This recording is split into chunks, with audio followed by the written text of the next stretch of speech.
Okay, putting this out there.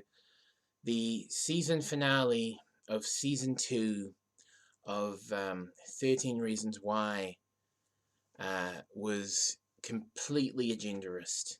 Agendarist, okay, all the way. Now, there's a difference between storytellers and agendarists, okay? And episode 13 of season 2 of 13 Reasons Why was totally agendarist, you know, but I expected it to be, okay, because 13 Reasons Why is a half and half. It's half storytelling, half agendarist, okay? It has to be half storytelling because you have to attract teenagers, because that's the main audience it's going after, and teenagers are, have allowances such that they're allowed to sort of expect, a little bit more chaos than the rest of us. But anyway, I digress. Season 2, episode 13, season finale of 13 Reasons Why. It went too far with the agendarism. It went too far, pushing the agenda of passivity. Well, not really passivity, but it's because there's nothing wrong with passivity. But the agenda actually that they were pushing was being a priss. Okay, I'm sorry, but if if somebody rapes you and you decide, because that such an injustice was done to your person, that what, I'm gonna go and I'm gonna find that person, I'm gonna kill that person. I'm sorry, but Clay's lovely loving heart is not gonna stop you. Oh my god, it's like that's not gonna ever happen. So it's not just that it wasn't realistic. I don't expect TV shows to be realistic, by the way, right? But it's that it wasn't even it wasn't even foreseeable. You know what I mean? And so, right, scratch away the fact that it wasn't realistic, because it's a TV show. It doesn't have to be realistic. But it wasn't foreseeable. And I I have a little thing that I um, live by, and actually get it off the wall here.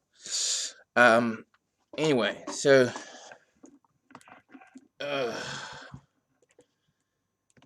what this is it's a little thing. Yeah, it's a segment that I cut out of a book, and it means a lot to me because I like storytelling as opposed to agendarist writing. Anyway, but this has to do with architecture. Okay, so I'll read it. Architects tell us that the vestibule of a building should correspond with the edifice into which it conducts us. It should correspond in architecture, in proportion and in taste, so that the vestibule should not cause us to anticipate in the building what we do not find when we enter it. So, taking that as guidance, 13 Reasons Why, season 2 finale, nobody expected, or at least I believe nobody expected, because I certainly didn't expect, that a school shooter could be stopped from seeking vengeance by Clay's lovely heart. Nobody could expect that. Nobody. The story was not progressing in that direction, but all of a sudden they had to just say, you know what? We're gonna pull a Glenn from The Walking Dead. You remember The Walking Dead? That when Glenn was supposed to be, dead in this moment in The Walking Dead, and then all of a sudden, wow, he survives miraculously, and only to be found in another situation where the odds were stacked against him, and we all expected him to die, but he didn't die. And it's just frustrating because it's it's it's making the story bullshit. That's what it's doing. It's making it bullshit. And all because some writer, or somebody who owns the network that you know makes 13 Reasons Why was like, you know what, we have to push an agenda that says, a school shooter, they can, approach things humanistically and believe in their willpower, and they can decide, you know what, I'm stronger than the after effect, the psychological after effect of having a, the back end of a mop shoved up my ass. Right? I'm stronger than that somehow. I'm sorry, but nobody's stronger than that, okay? If a bunch of guys held you down with your head in a toilet, which was full of who knows what, shit, urine, what, like nasty things, okay? If a bunch of guys, like 3 guys, right, held you face down in a toilet, pulled your pants down, and then stuck the back end of a mop up your ass to the point where they you made your ass bleed, and they showed absolutely no humanity whatsoever in the act. I don't know how in such an act one could show humanity. I'm sorry, but nobody is going to be able to rise above the psychological after effect of that happening to them. I don't care how, fucking lovey-dovey you are. Nobody's going to be able to do that. Nobody. Zero, okay? Literally zero. Nobody is going to be able to do that, but yet someone had the ingenious idea, you know what? We're going to pretend like you can overcome that with love. And you can have compassion for somebody who does that to you. I'm sorry, no, there's a difference between. I'm sorry, this might be a little controversial for me to say, but there's a difference between forgiving someone who rapes you with their dick versus forgiving someone who literally rapes you with the back end of a mop with other guys. And so there's a gang element where there's multiple assailants. And well, I should say assailants, they're not fleeing, right? But you know what I mean. There are multiple bad guys, and they're holding you down, and the worst, the ringleader of the bad guys gets a mop, gets the back in, and just forces it, brutally up your ass while your head is being plunked in a toilet filled of whatever, right? That's worse. I'm sorry, to the point of it's worse to the point of being able to forgive, right? I'm not saying that that being raped by a dick is not bad. That's evil, right? But being raped by multiples as opposed to singular is worse, because that takes away your trust of not just one individual, it takes away your trust of the collective, okay? And so somebody whose trust of the collective has been destroyed, which would be the case if that, as I've described, happened to you.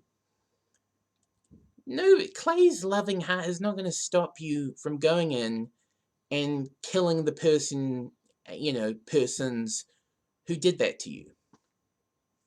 Clay's loving heart is not going to do that. I don't care what people want to believe, right? I'm sorry, but the humanistic approach to psychology, to think that the one's will can overcome everything, is just it's pretentious. Okay, in certain circumstances, right, given certain circumstances, it can, a person can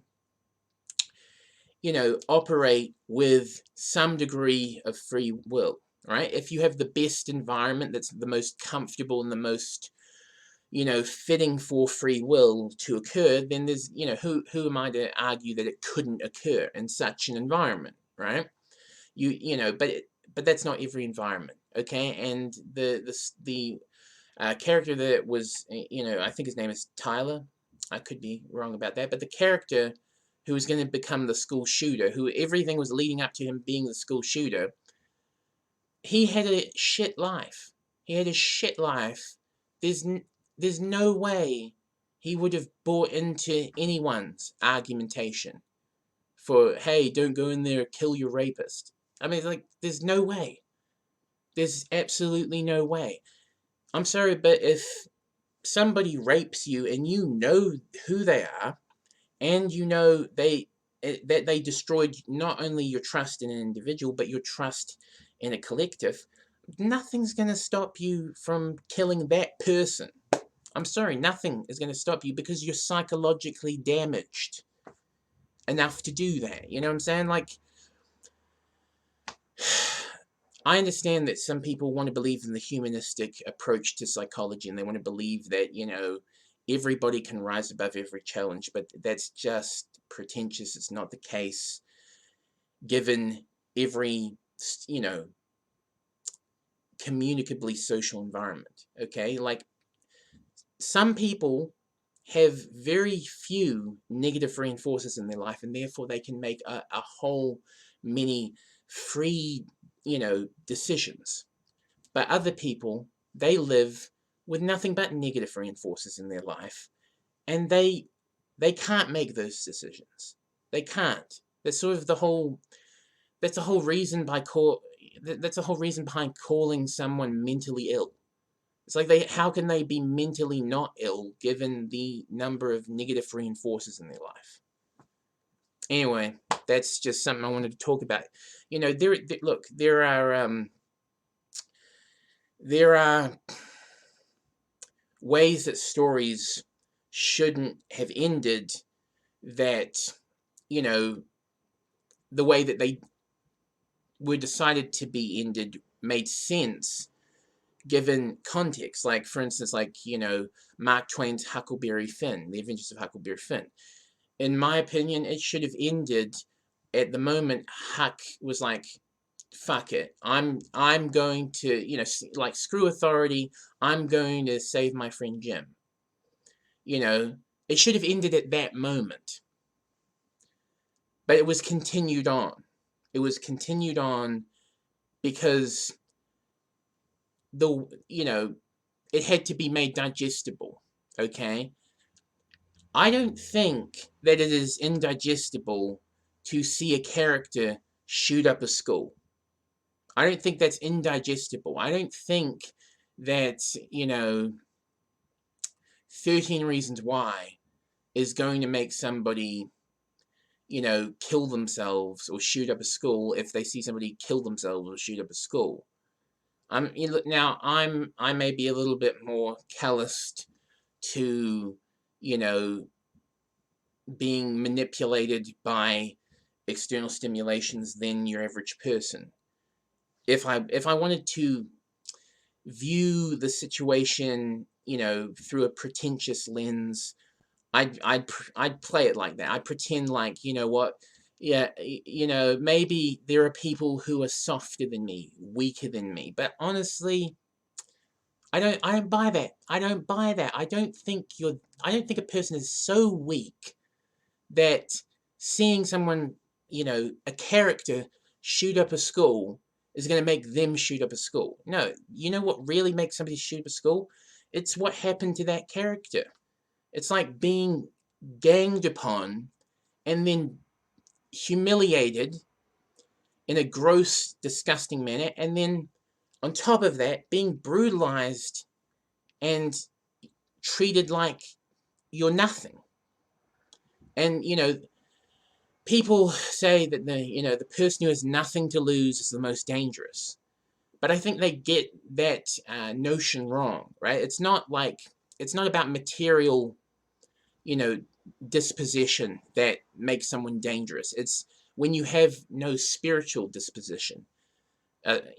Disposition. It's when you have no spiritual disposition That's what really makes you dangerous. When there's nothing in the world that makes you say, I care about any of this.